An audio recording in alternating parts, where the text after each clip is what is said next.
1, 2, 3. Straightly from Hollywood.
repeat after us.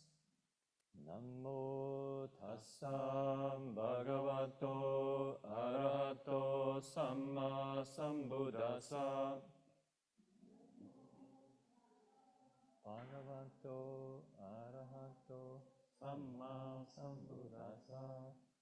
Homage to the blessed, noble, and perfectly enlightened one. To the blessed, noble, and perfectly enlightened one. Namo sadanto sucedoye alahadi samya sambuddhosye. Namo sadanto sucedoye alahadi samya sambuddhosye. Together. 无上甚深微妙法，百千万劫难遭遇。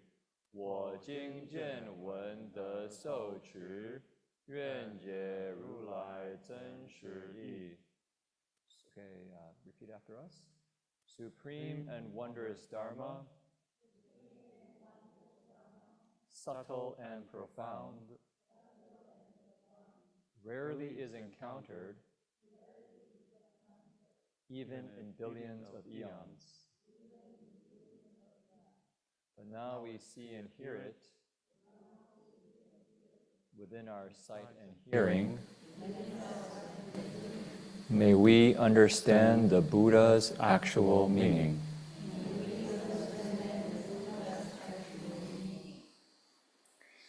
So all Buddhas and Bodhisattvas, Venerable Master, Dharma Masters, and good and wise friends in the Dharma, Amitofo. Amitofo. We're back for episode 4 of our Gold Coast Dharma Realm podcast, hearing the story of Jing Weisher leaving home. But we said rather than leaving home, it's going back to our true home. Returning home. Returning home. Okay, returning home. And this is episode 4. As a quick recap for those who weren't here for all the episodes, episode 1 featured Jing Weisher in Poland, having his parents get a divorce, you could say, and him struggling with, a sense of direction. Went a little bit down the wrong path into alcohol and substances and hanging out with the wrong crowd.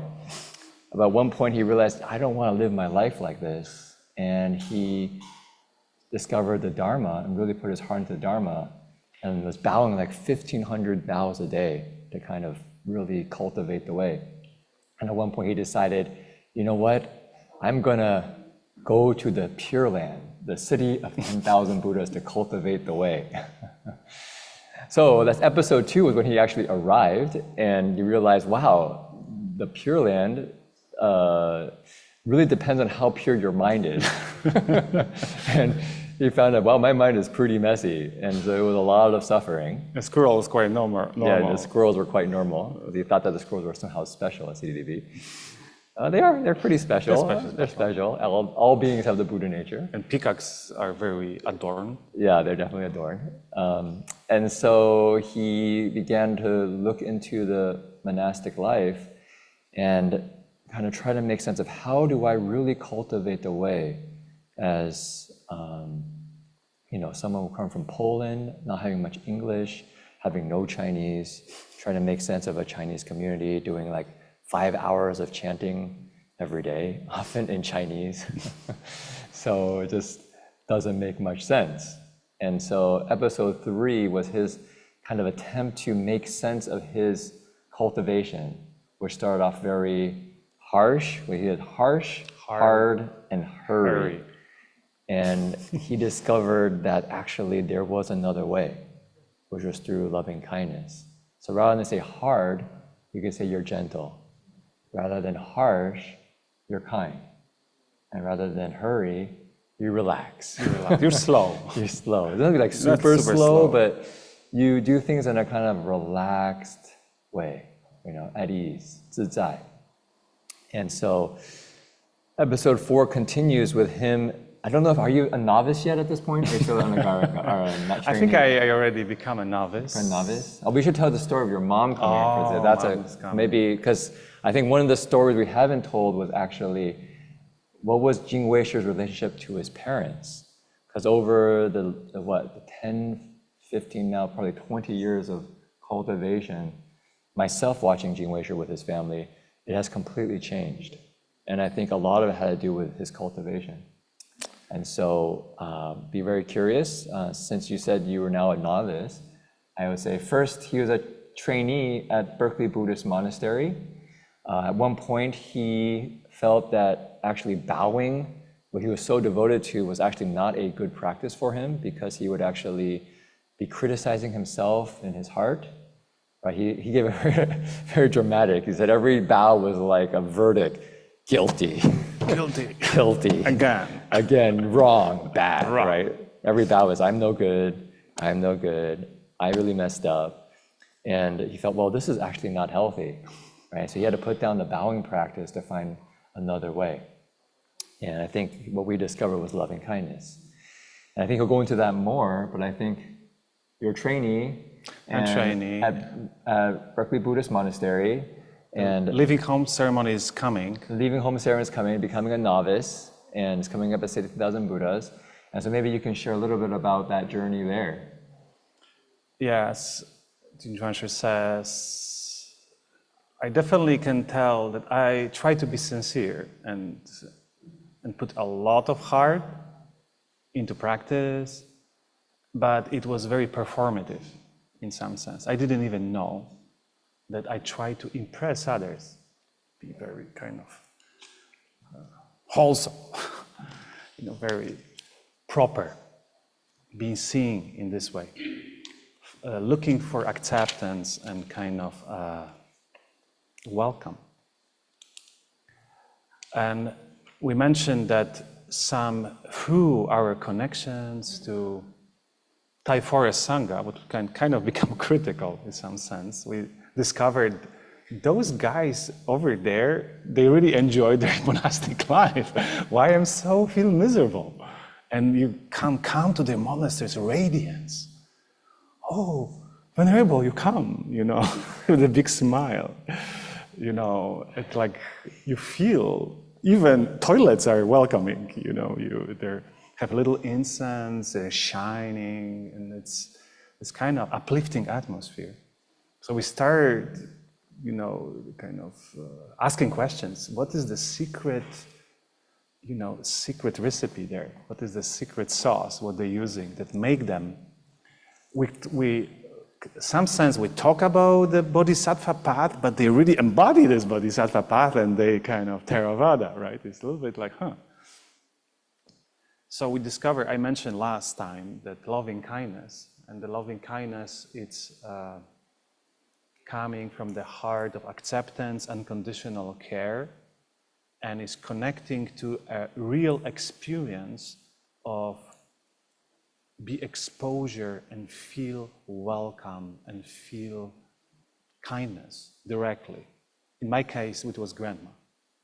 It was so clear for me that she was bringing me to this field of unconditional care. So, as I mentioned, so the ceremony the day was set it up, I think it was Nirvana's day, Masterclass Nirvana's day. It's a big day. Big day. A lot of people. 2015. Actually, it's even a little movie from this movie, right? People might have seen the movie of Jing Weisher leaving home and his mom watching, crying. Yeah, it's a little bit dramatic. And well done. Jerry actually made it. Yeah, Jerry made it. So my mom, I will talk more as we today kind of talk about our journeys to return home. And she didn't know where she's going. She never been before in the Buddhist monastery. She lives in fact, United States, in Georgia, in like 3.5 hours southeast from Atlanta.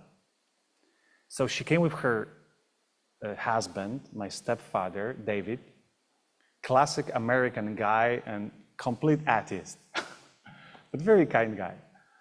So my mom came, they stay close to Berkeley Buddhist Monastery.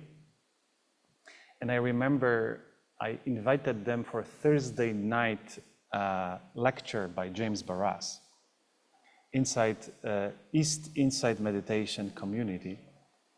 And James knew, because I was quite involved in this group at some point, so he knew that I'm going into transition. You know, it will be no more Marek.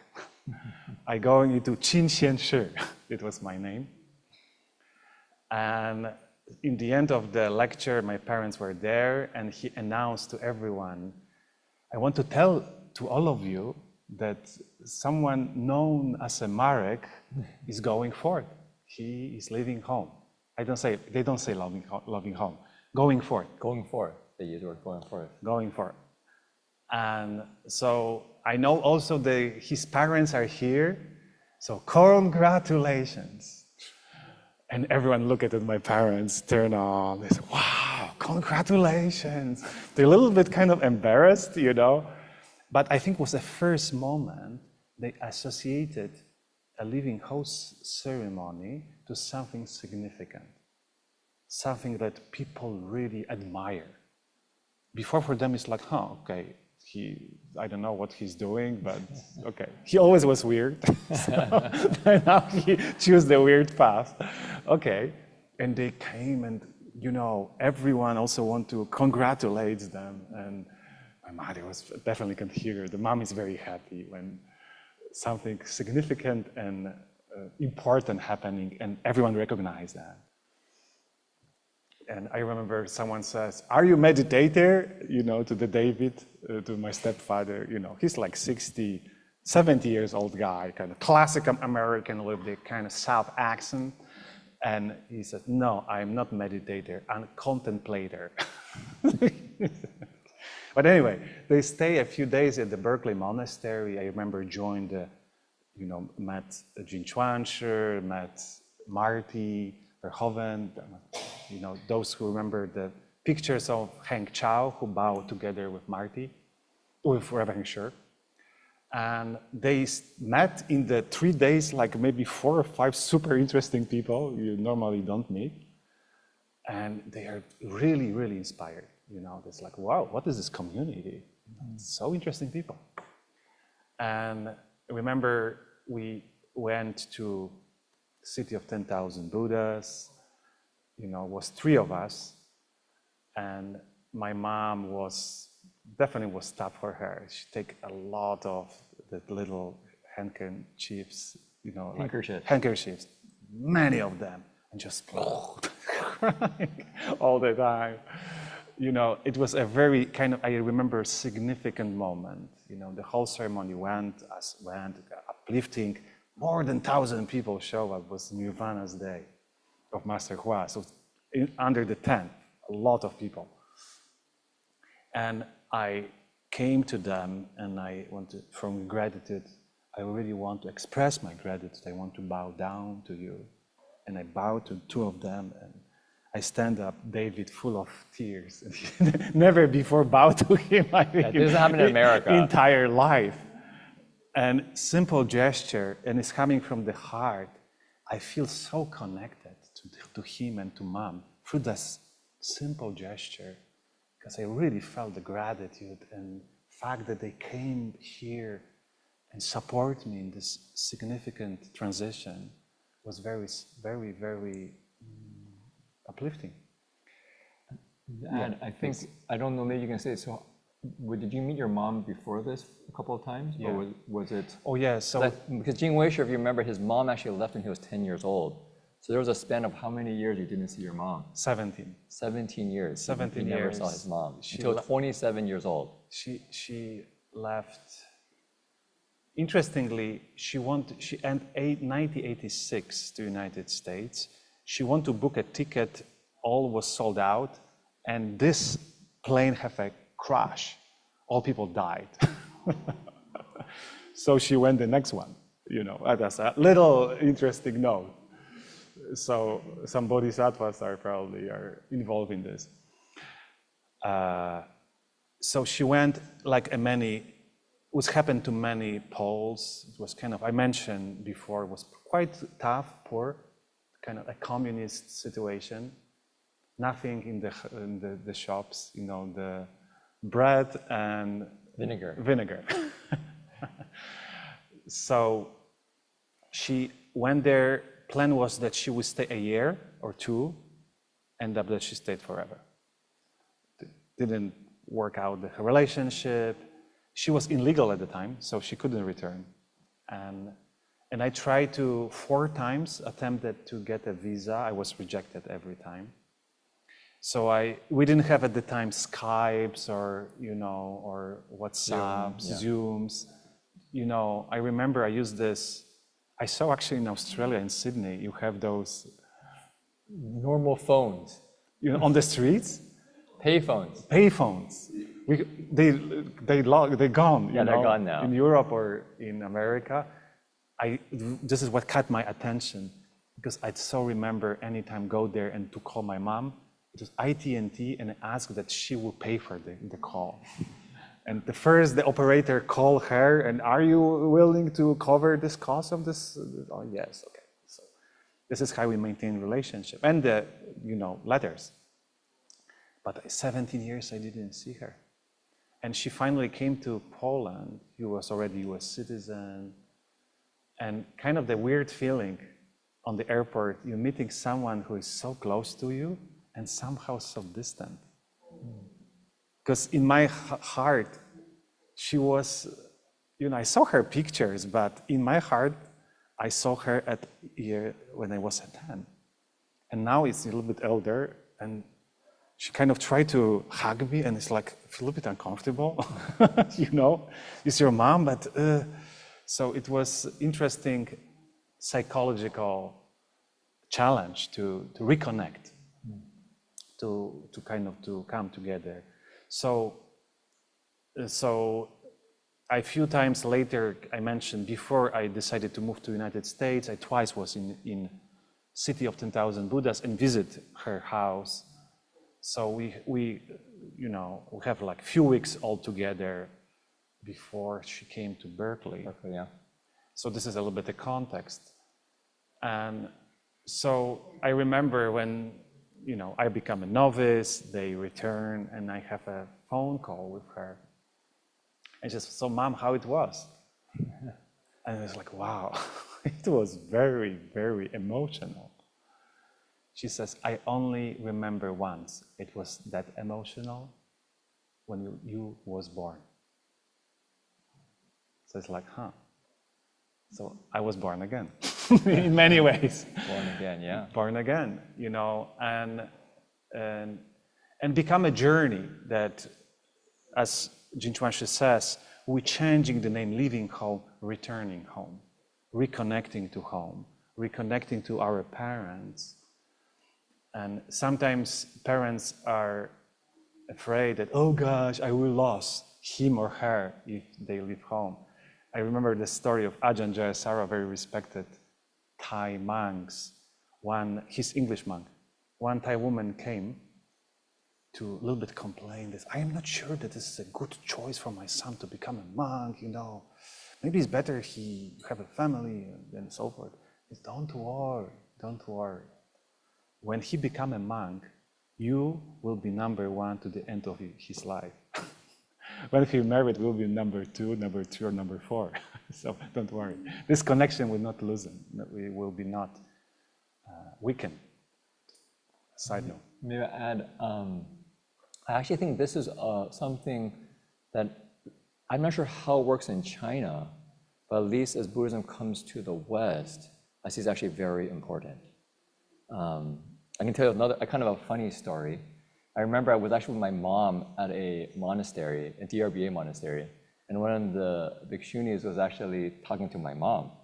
It was interesting. We're sitting together, and she was kind of sharing, you know, when I left home, you know, I actually cut off all my connection to my family, and I really cultivated, you know, and she was quite strong, like, you know, like really cultivated way. And my mom's like eyes got really big, and she's like, what? If that's what happens to my son, he's not gonna be able to leave home. And she's like, oh wait, sorry, no. Scratch that. Yeah, don't scratch that. Why did you say that?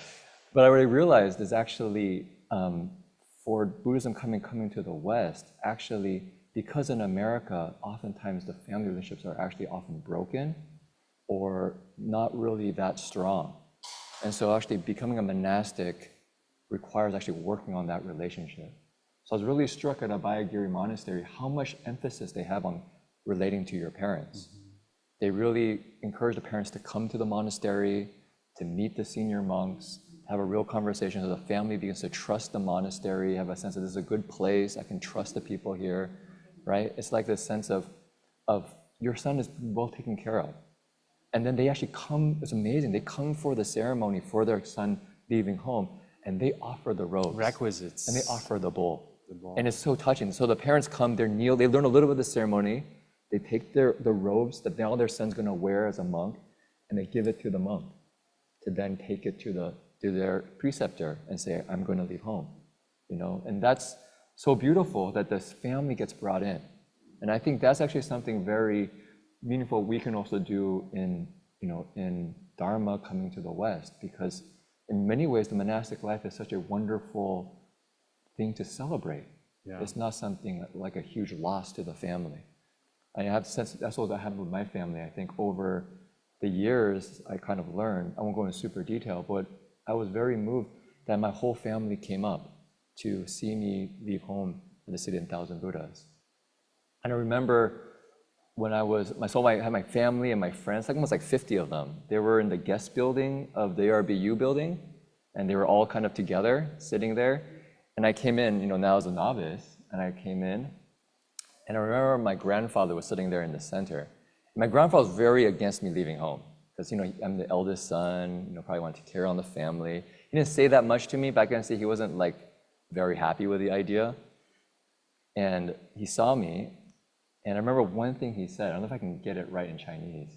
He says, 一子成道九祖升天. Does that how you say it? Yeah, it's basically one kind of son or one child cultivates the way or realizes the way, 9 generations are reborn in the heavens. And it really hit my heart, like, wow, my grandfather sees the value of this path. And I realized it's actually something so deep in the Chinese culture that Dharma is actually very deep. That although he didn't really study Buddhism with his life, but it's just embedded in the culture that they realize when you cultivate the way, there is some goodness here. And I was really interested. It was interesting. Before I left home, my entire family was like, are you sure you want to leave home? But once I actually left home, it was like, okay, then they support me in leaving home. And I think it's almost like when you get married, maybe not want you to get married to somebody, but once you get married, they're gonna say you should divorce the person, So now you have to support it. And I actually felt very strongly like my whole family was, okay, we support you now on this path. But it actually required a lot of work throughout the 11 years before I became a novice, kind of creating those relationships with my family and really explaining what I was doing.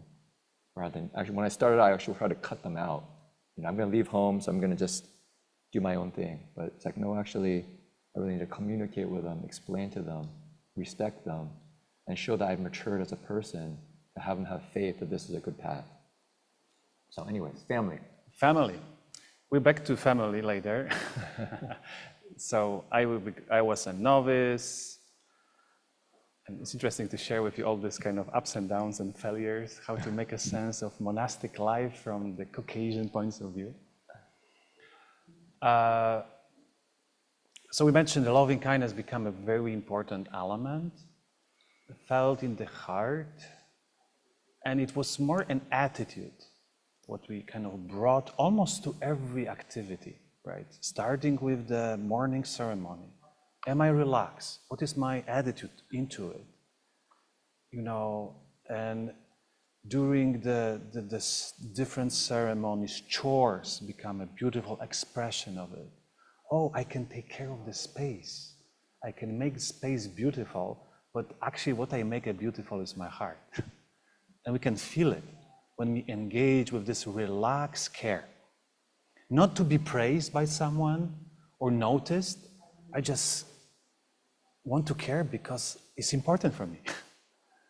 Just simple, just like that, make a huge difference. So, and definitely you can feel this loving kindness in the kitchen or people preparing food. In Poland, we say you go from the stomach to heart, but I think it's another way. We go from the heart to the stomach. When it's offered and prepared and cooked with this caring kindness, it's become nutritious, really, really fill us with this kind of good vibes in many ways. So it's so important that loving kindness can be felt in every interactions. And of course, as we know, what also loving kindness does for us is help to be very honest with what's going on internally, but not identify with anything what's arising. And as we know in the monastery, we just finished Shurangama session, it's not always beautiful. Some stuff arising, we're criticizing ourselves, or we're dreaming about something, here and there. And so, as in the training of loving kindness is called the near enemy, that wanting to crave to something, to possess, to be obsessed, and finally addict to something, which means to set up the conditions for dependency. You want to depend it on the person or certain conditions and then so forth. And I was a novice at the time. I really remember those things. And you see, in the monastery, this is like a real, the heart become like a magnified glass. You very clearly see what's happening. And it's not always beautiful, as I mentioned. We have a meeting. Reverend Shu was there, friends from India and England and in America. I was involved in preparation for and delegation. With friends from Service Space, and in Poland, we plan to do a lot of activities that required a lot of, tracking a lot of things, to make it happen. Very good meeting, wonderful people. I smile a lot in this meeting, and I remember in the end, I was at TM at the time, Tathagata Monastery at City of 10,000 Buddhas. I called Reverend Shure and asked him, Dharma Master, can you give me any feedback just after being in this call? Okay. Qin Xian Shi, I was at the time. The topic is okay, but you maybe 16 or 18 times move your head towards like this. I was shocked. I was completely unaware that I have that habit. Like, I mentioned, I was a little bit a party animal, like to be in center of attention, please everyone, crack jokes here and there, kind of a craving for attention, be popular. And of course, I bring this unconsciously to the robes as well.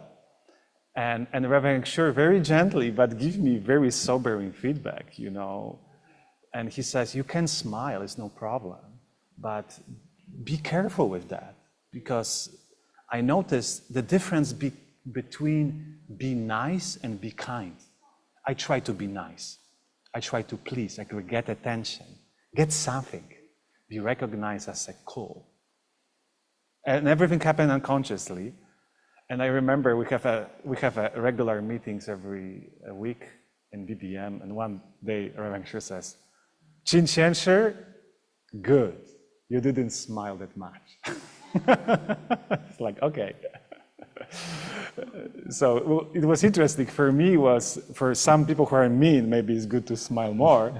For me, the medicine was be composed and be aware of my impulses, what I'm sending outside.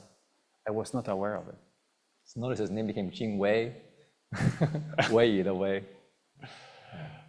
So this is a near enemy, right? To kind of crave, to take a little bit more from this good feeling. because loving kindness feels good, but sometimes we want a little bit more. We want to control. So the opposite side is they call far enemy, what is the opposite quality, like a little irritation or judgment. In my case, it was complaining. I was a very good complainer. And in Poland, we have a complaining culture. When we greet, chit-chat one another, hi, how are you? Pretty bad. Oh, me too. And what's happened? I didn't feel well. I went to the doctor, ran all the tests, nothing found, but I feel terrible. Really? How about your work? Bad, really terrible. Oh, really? Okay. And so what's happened?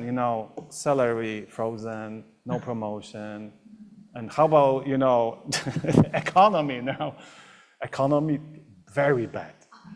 The prices go up, can't afford, and people go on and on and on and on. And how about you? Also pretty good. No, no good. If you say good, they say something wrong with you. So people complaining. In the monastery, so many places to complain. She's walking so slow or so fast. The chanting, oh gosh. You don't hear yourself? You can find this inner critic with complaining moment by moment, like a radio station of complaining, And what it does, it ruins this well-being. Feel okay? Yeah. Right? And I was not aware, complaining about everything. The weather, oh gosh, foggy again in Berkeley. So it was a little nudge. So it means, we notice that loving kindness not means that I have to now be ideal. I have to be real, what's arising, and not feed that. That anything? Nothing, pretty good. I think that's really... Okay. So back to family and back to another very important insight, what really... You want to go back to family? Yeah. So I think actually there's an important principle there that I also learned, is there's that saying that the grass is always greener like on the other side, right? It's also like the monastery on the other side is always a little bit better, You kind of have all these fantasies. And so I think what easily happens, just remembering in the monasteries, the complaining mind is this kind of feeling things aren't right. It shouldn't be like this. It shouldn't be like this. It shouldn't be like this. How can this be like this? And it's like, Master Hua didn't want to do this, or what the... And so the mind starts this thinking, this constant internal critique about what's going on outside. And it's a really miserable state, actually. You kind of feel a little bit righteous, because like, I'm right or something, but then you feel disconnected from everybody, and you feel doubtful, like, does I want to be here? I don't know if I want to be here. Everything's not right, and people are not really that friendly. It's wrong. It's wrong. It's all wrong. It's Dharma ending age. Dharma ending age. Why are people doing this? You can make a whole list of things that we're not doing properly. You're saying the small stuff is like chanting. The more complicated stuff is like, how people communicate with one another, and it's just ongoing. And I realize also it comes from being in families, which I think Jing Wei Shu will talk a little bit about. But I also realize that oftentimes in families, we also complain. My parents aren't good enough, they didn't raise me properly, or they fought a lot, It's not fair. It's not fair, it's not fair. It shouldn't be like this. And that kind of thinking just ends up in a lot of misery. Exactly, and a very simple recipe, asking to things to be different as they are, if they are, is suffering.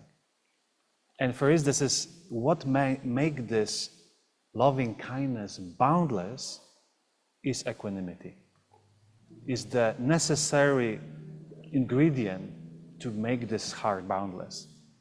We say it's like this. It's like this. It's like this. With anything what arising, I can feel that, I don't like that. I can accept that fact and say, it's like this, relax, accept. Okay, no big deal. Lives go on. It's fine. Yeah, want me to go over this? Maybe not yet. Not yet, okay. So the best way to check our cultivation, and I can say loving kindness, is visiting family. Sometimes I have to fly to Poland for different reasons, so delegations, sometimes some legal stuff, different situations. And some of you probably know, this is the best test, how we're doing. Spend a week with your family. They know all the bottoms. And we can feel very great about our meditation or cultivation. But it's interesting, now is much better, but before, anytime I enter the door of my house, parents' house, it's like entering to the minefield. I felt like 17 years old again. And it's like any little comment can explode like a bomb, in the moment, it's like, whoa. Intense, emotionally intense. And so I mentioned I have some disagreements, so to speak, with my parents and my father. I blame him a lot with this situation with mom, and we cannot get along. So of course, I read a lot of teaching of Master Hua would emphasize filiality, and I'd really try to be filial son, but my filiality was based on being nice. Again, be liked by them. And it didn't work, it didn't work. Because one is kind of not natural and kind of a little bit fake.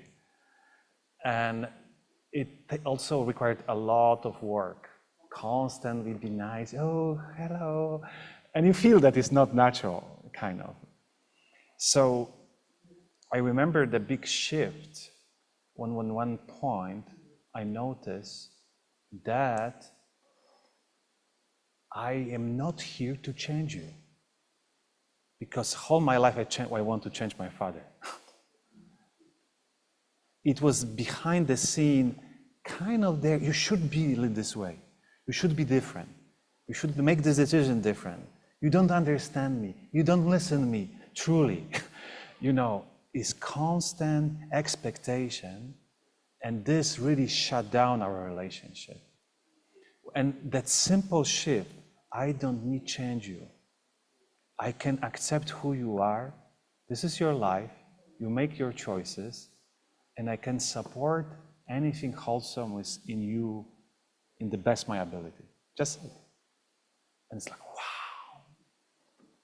So amazing that I have that choice. I don't have to change you, This is not my job. Yeah. How difficult to change ourselves. And good luck to change anyone else. I think little shifts can happen. But I notice it's only one very important condition. It has to be requested. And we can feel it.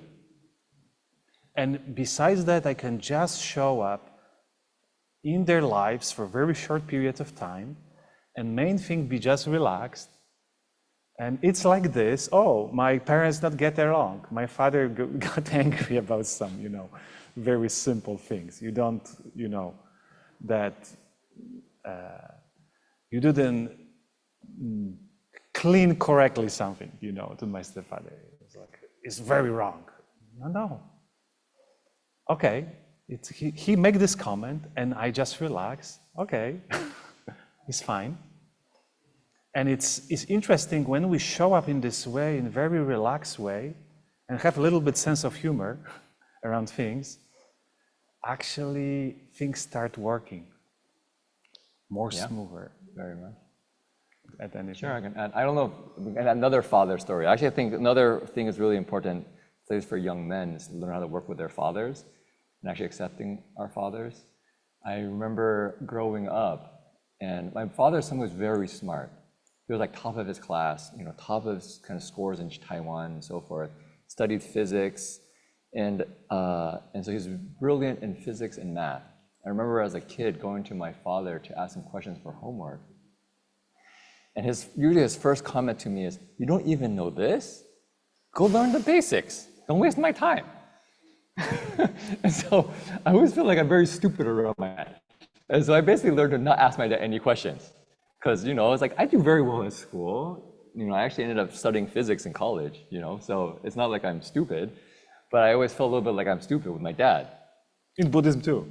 Yeah, so I was going to tell that story at the end. I'll tell the story at the end. Yeah, my dad still lectures me on Buddhism. It's interesting.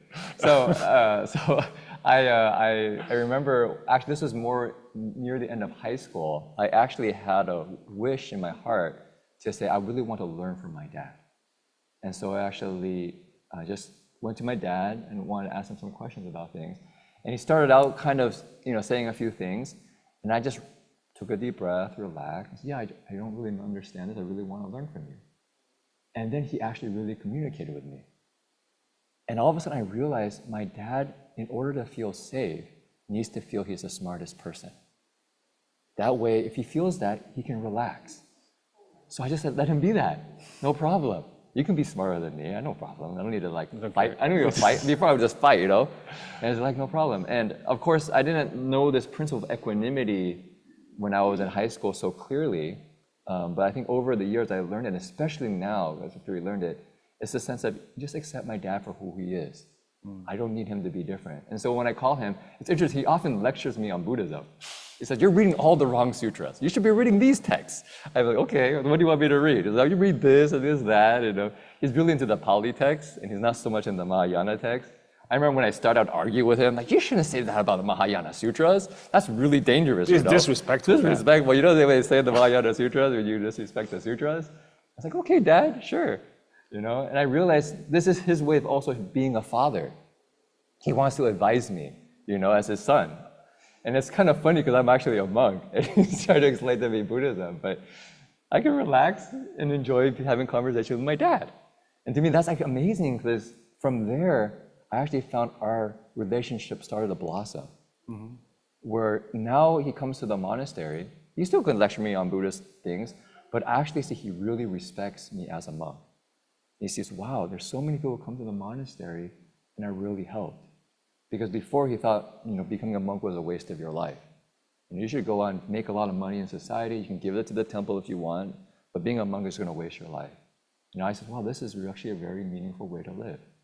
And my sense is because of accepting my dad for who he was, and then from that place, he also began to accept me more and more of who I was. And then from the relationship could actually build from there. Yeah, very helpful. Have a just little shift. Yeah, just a little shift. Be yourself, and I support that. Yeah. And have a little bit of curiosity. And we found that, when my stepmother, oh, you love flowers and garden. Can you tell me what is the flower? Because it's important for her. And I start relating from her, way of life, way of seeing everything. It's kind of immediately you become close to each other. Yeah, you become close. So it's very few things. I don't have to say, stepmother, Buddhism is very important. Let me explain you Four Noble Truth. They don't ask about that. So I stopped talking about Buddhism to my parents.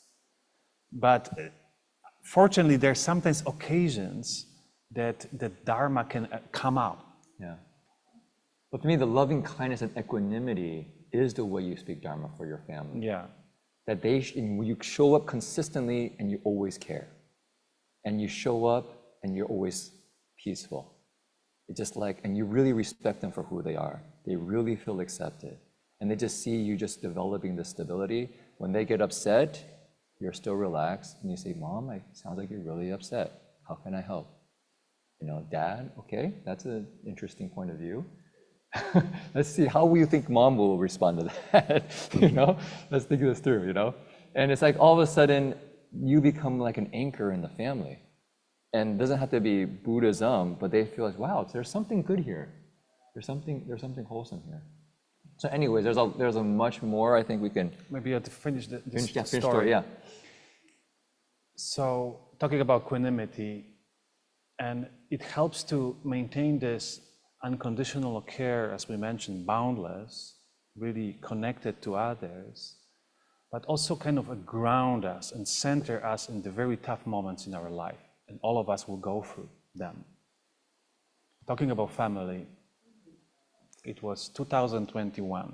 We were Redwood Vihara, after morning ceremony, I received a message from my younger brother that your grandma is in the critical state.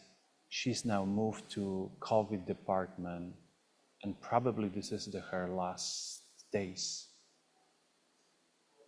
And, you know, okay, I remember make a phone call.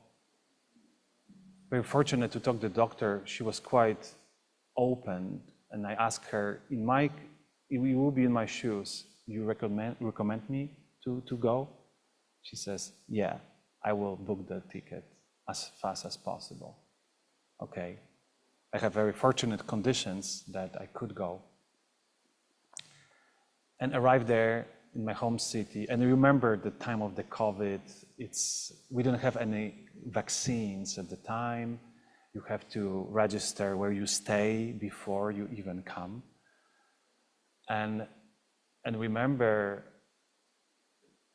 I came to hospital and saw this doctor, and she told me, unfortunately, I can let you go in. We have a new waves of the COVID. We have much more restrictions, but I try my best to help you out. I look at in her, and she has a little kind of a talisman or something, a Virgin Mary. And she looked at me on the robes, you know, Buddhist monk. I felt that it's someone's, I have ally here. So she told me, call me on Monday. And it was Friday.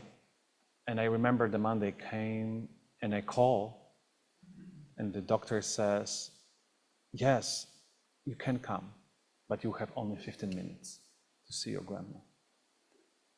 And back to this equanimity, you know, it's like, I felt that my body is like, ooh. Grandma was one of the most important person in my life. And now I'm preparing to see her the last time. It will be the farewell of her. And I have 15 minutes.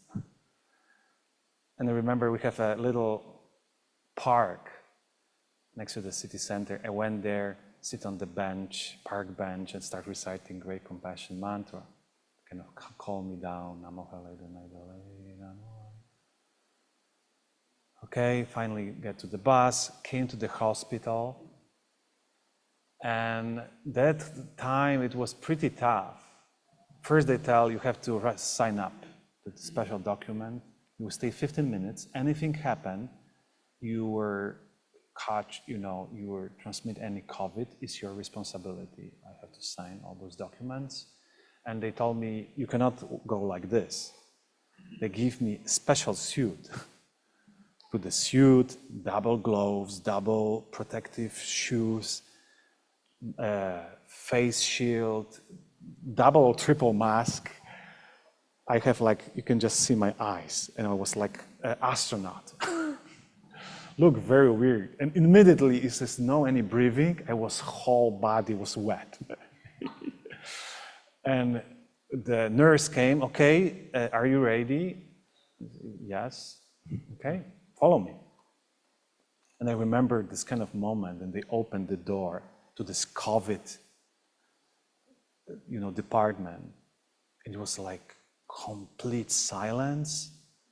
And in the far away from, I saw the two nurses, same look like me, like astronauts, it's like spaceships. And we went there, and it's kind of cold, kind of distant and scary. And she says, third door on the left, your grandma is there. And I kind of walk slowly, turn to the door, and I see there are 3 hospital beds. In the first one was one woman, unconscious, with the, you know, the oxygen mask and the tube. Next to her, another woman, also unconscious. And I went to the window, and next to the window is the bed with my grandma. And she opened her eyes, look at on this little thing. Marek! My lay name. Like, that's like Marek. Marek! Very difficult to breathe. you can say it's very difficult to talk for her. And remember this, the equanimity. Again, I remember to back to the body, center myself, relax. And I have this 15 minutes. It will be our probably last conversation. So I have to find the clarity of the mind. I asked, Namo Guanxin Pusa, Namo Guanxin Pusa. And I remember have a very few interactions with her. Grandma, don't worry. I'm doing very well. All our family members are okay. She only has energy to move her head. Grandma, I'm so grateful that I have you in my life. You are the best gift I received. Thank you for everything I received from you. You can see in her eyes, kind of a kind eyes look at me. Say, Grandma, are you ready? And she put palms together.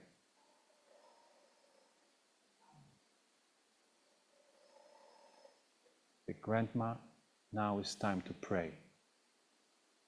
Pray to Jesus. Pray to God. She wanted to be reborn to heaven. She was good Catholic. And I kind of stepped back and recite the Great Compassion mantra silently. She was praying, couldn't, out loud. And we look at each other's. I look at you, I remember her kind of eyes. And it was the 15 minutes what we spent last together.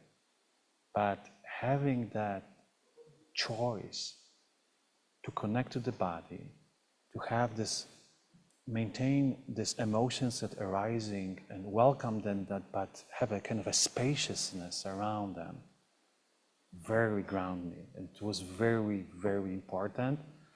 And as I recall that, probably honestly, all my 25 years of practice, I was aiming for this moment. It was the moment. What I was with someone very close to me, and it was we are very, very connected. Okay, well, I think we always go pretty close to the end of time. We've quite a lot more, so I guess we have to see if there's another episode at some point. But I think actually, particularly this Dharma of equanimity is very important. I think for us, it's become like a survival in the monastery. What I found is it's easy for the mind to complain and not really want to accept things as they are. But once we do, there's actually a tremendous amount of freedom. And then we really have an opportunity to be of service to wherever we are. And we had a little sheet. I don't know if we want to share it. You want to share it now? You think, okay? Okay, we might take another 10 minutes for people to look at it. So, and then we have more stories too, but next time. So I have a Chinese version and English version for people to look at. So we're gonna pass it around. The yellow sheets are English, and the white ones are Chinese. Oh, okay, maybe you can one. We can maybe pass over. So, so this sheet, for those who have Chinese speakers, is our kind of reflections on how you cultivate equanimity in life. And we found it's actually, you can find it actually can be very practical. We learned this from a program actually from prison called Guiding Rage into Power. Most security prison in America. Highest security prison where they had death row at one point. And they do something called Sita, sensations, emotions, thoughts, and actions, as a place of reflection for their cultivation or their lives. And so what you'll see on this first page is 3 different states of mind. The first one is a dependency, is you need things to be a certain way, or you need to be nice, right? You need people to like you. And that gives you a sense of well-being or sense of safety. But the problem with that approach is that we're completely off center because we're dependent on somebody else's opinion of us or a situation being a certain way, right? So that's the dependency. The second one is equanimity, is that we're able to accept things as they are. It's like this. It's like this, right? And we don't get caught up in other people's stories or even our own stories about ourselves. We don't come, like Jing Wei was saying, like, I'm no good mantra, right? I'm no good, I'm no good. Or the flip is, I'm really good. I'm so good. I'm so good. I'm so good. I'm the best. You know, that's another dangerous mind to have too, because when you get trapped into that, you're always trying to prove that you're really good. And it's painful, right? And people don't want to be around you, I found. Your narcissists are not that welcome, you know.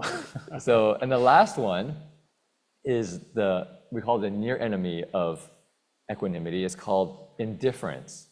Say, imagine that you have had enough, right? So what happens oftentimes is people don't meet our expectations and we just say, get out of my life, or I don't care. Just do whatever you want.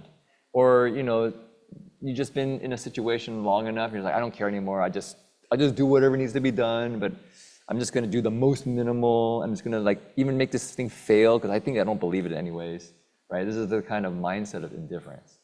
So what we have here in the next page is you can actually fill this out for yourself. We find what's really helpful, you meditate for a little bit, and then you can actually look, how does your body feel when you're in this dependency mode? Like Jing Wei gave a story about smiling and leaning forward, right? So when you're dependent, oftentimes, like me, yeah, I'm a very nice person, you know? And the voice is very nice, I'm very nice. Please love me, I'm a nice person. Right, so there's a whole field there, and then the emotions, how do you feel in the heart? What are the thoughts in your mind? And what are the things that you do? And then you look at it for equanimity, same thing. How do you feel like in the body? What are the emotions that you have? What are the thoughts you have? What are the actions? And then for indifference, the last one. So because we don't have time to actually do the exercise, what we wanted to show was this next page, page 3 and 4. Depending, if you're on the yellow sheet, you'll just flip it over. And you'll see that this is one way of filling out the chart. You know, this is our own reflections on it, right? And you can see like how does dependency show up in the body, right? Especially in the face. I find that the face is super sensitive. So you'll see that oftentimes when we try to please people, our face tenses up and we almost put on a mask. Please like me. I'm such a nice Smile person. number 5. You know, right? So there's a little kind of way that the mind and the face kind of reflect each other. Emotions, there's kind of anxiety or fear, right? You're off balance. And then there's the thoughts. So I think these are actually useful to go over because oftentimes we have these thoughts in our mind. And it's good to start to identify, oh, this is dependency. This is not actually settled in my own heart, right? So first is a judgmentalism. We often use other people's standards to judge ourselves. It can be our parents. Right? So we're always trying to live up to our parents' expectations of who we are. And somehow we're never able to do it. You know? And it's just, please, someday can my parents just accept me for who I am? But actually, where you can find real acceptance, you have to accept yourself for who you are with equanimity. And sometimes even they pass away, we still have internalized voice and still judging us. It's like, yeah. So there's no freedom there. That path does not lead to freedom. The other one is, am I good enough, right? You're like, oh, look at up here. Am I good enough? Will people accept me? Do they like me? Here's the one definitely in Hollywood is kind of tricky, right? For a lot of romance movies, right? So the sense that you're going to find your perfect soulmate match who's going to like complete you as a person. And you're going to live happily ever after. So this is the thought, I need you. You're my solution in life. True love. But it's actually not just in Hollywood. I actually see it happens in a monastery too. So people sometimes think monastics are somehow like gonna save you. I tell you, it's very dangerous. If you think that we're perfect, very dangerous. oh, be careful. Be careful. Definitely we're not perfect, so you're gonna be severely disappointed. Or sometimes perfect mantra. Yeah, the perfect mantra. You're gonna find the mantra will perfect heal. practice, and that's gonna make me okay. The okayness does not come from outside. Yeah, we start to learn the Dharma, the okayness, the freedom comes from cultivating and living from our Buddha nature. And so every moment we're looking outside for something to complete us is reinforcing this sense of lacking in the mind, in the heart. Right? I think that also sometimes happens with our relationship with Master Hua. I think Master Hua is this kind of person who's going to complete me as a person. And what's interesting is we hear stories from the senior disciples. Master Hua did not let his disciples do that with him. You know, he would actually scold them if they put him on a pedestal and say, "Oh, we just bow to you and you're going to save us." Says, you have to cultivate. You know, what are you talking about, right? One was the Marty one. I want to follow me. Oh, Yeah, Marty. follow wisdom. Yeah, not follow me. wisdom. Don't follow me, follow wisdom. You know, told Marty. Or the other flip side of that is they need me, I can save them. That's also very dangerous. If you go in, "Ooh, I'm going to really change this person because I'm going to save them," right? That's also very dangerous. You don't want to come with that kind of mind. We just care about each other. Loving kindness is just, we just care about you. I accept you as you are. And from caring that care, I have this trust that we will naturally start to live from our Buddha nature. We will really get free. It's not me going to like save you and I'm like your solution in your life. It's like, I'm here to care for you and I support your freedom, right? Ultimately, you have to save yourself. Then the actions often leads to favoritism, prejudiced actions, right? You try to flatter people.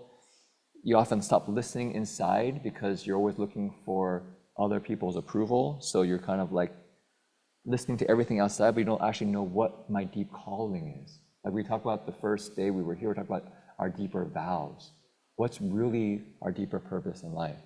We don't know anymore because we're always listening outside. We never got quiet enough to say, what's really in my heart? How do I live my true vows? Rebbe Hong Shui in one of the evenings said how important that was with Master Hua. That at one point everyone was making vows to cultivate.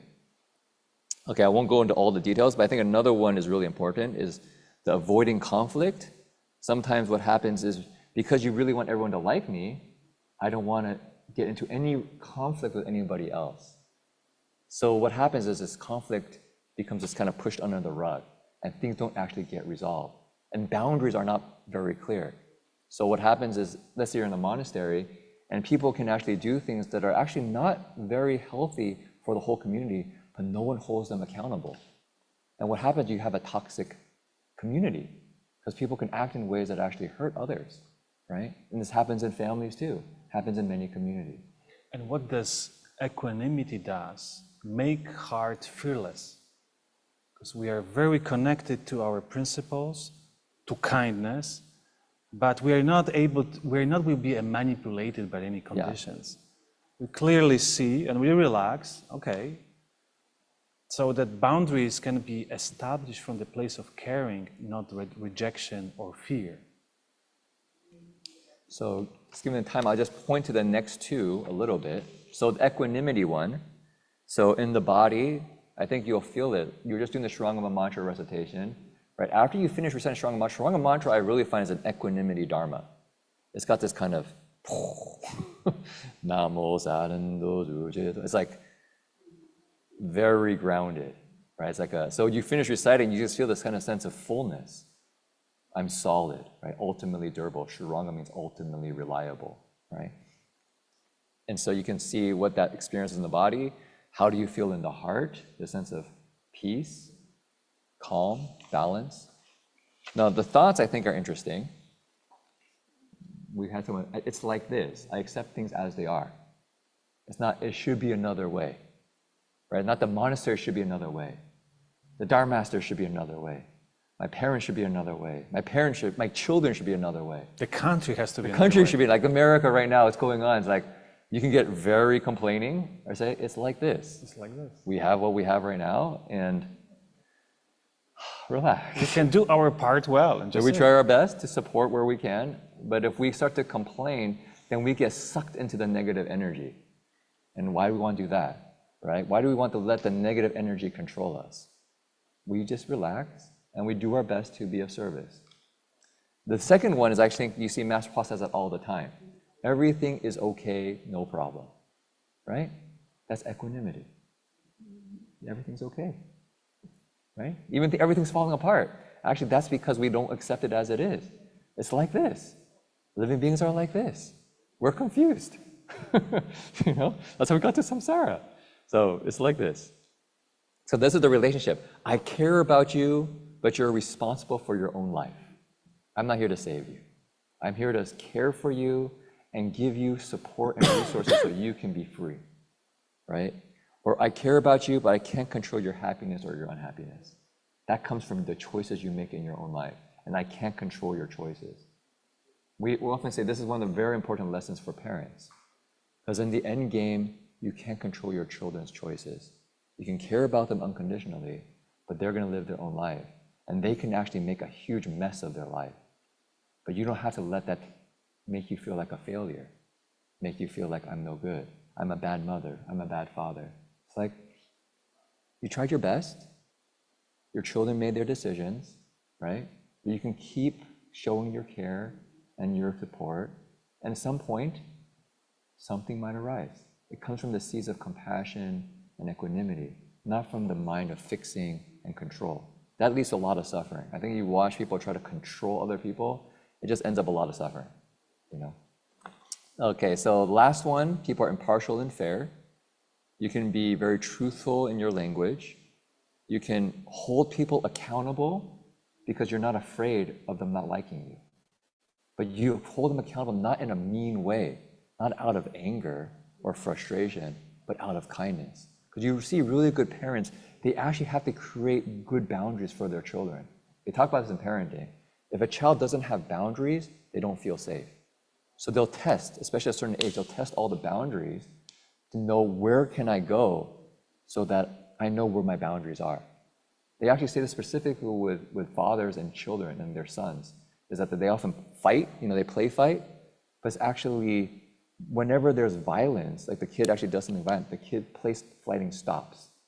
And what they say, this actually teaches the boy where aggression is inappropriate. You know, you can have fun, you can use your strength, even get hurt, but if you actually use it to be aggressive, that's not appropriate. And they learn that boundary at a young age, right? But sometimes we don't learn that. And I think we have a lot of that going on in our current society with young men not knowing how to use their inner energy to be of service rather than kind of force or fight. Another problem, you know, that in America is a lot of massing shooting by young boys very often. 99% of people who decided to do this violence have a difficulty with their father. Yeah. No relationship with father. So important that the Dharma, that we saw, the loving kindness and equanimity can heal in the very real way the relationship we have. But often what the parents appear in our heart, here and now, that has to be always relational. It's what the image we're carrying in ourselves is a key. And actually, this is one of the things we actually feel the Dharma can bring as a gift to the West, is actually healthy male role models. You look at the Buddha, he is strong, he has equanimity, but he's also kind. You don't have this tough macho energy from the Buddha, right? Or look at Master Shuyun, you know, empty cloud. Fearless. Fearless and very gentle face. Yeah. Very gentle, kind, but you know that you will not mess it up with him around. He's not weak. He's not weak. Okay, the last one here. Near enemy is indifference, right? And so what often happens in the body becomes very hard, like you put up an armor. Or the energy in the body feels very tight because you're tightening. The emotions oftentimes is, it feels peaceful, but it's a very kind of almost like a fake kind of a tight kind of peace where anything that disturbs your peace, you get really upset. It's like people when we meditate and when other people say something to us, you go, get out, I'm trying to meditate, right? You know, it's not a real deep sense of equanimity. It's actually forcing the conditions to make me feel okay. Be quiet, Daddy, meditate. Okay, The A real thoughts, example. I don't care, right? You don't matter.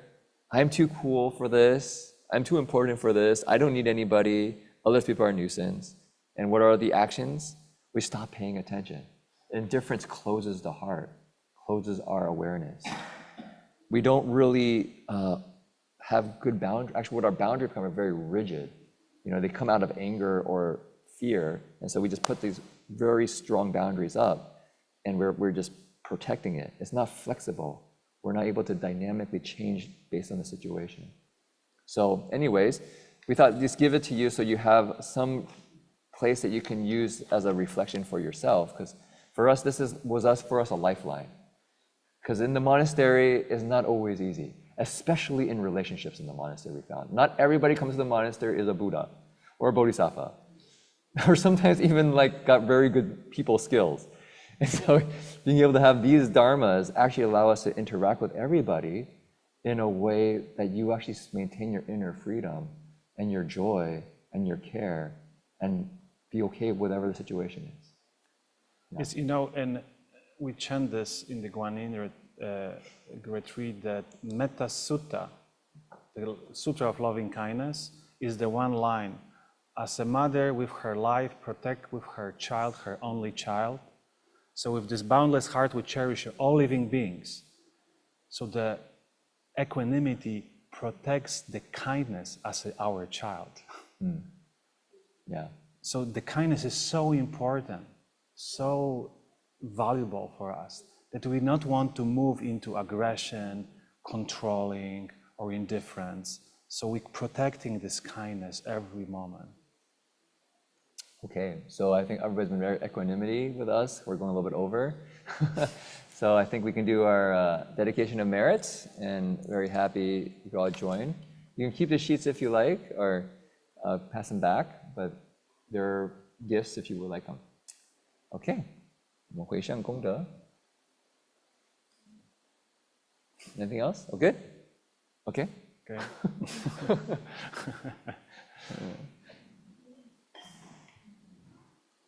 好，给他起立。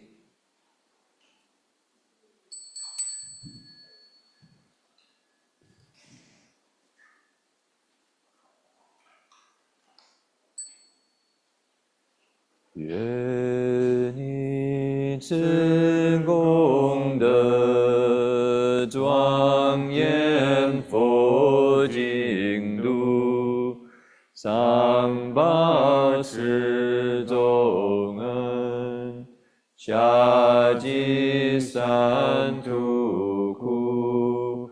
若有见闻者，悉发菩提心，尽此一报身，同生极乐国，顶礼老和尚。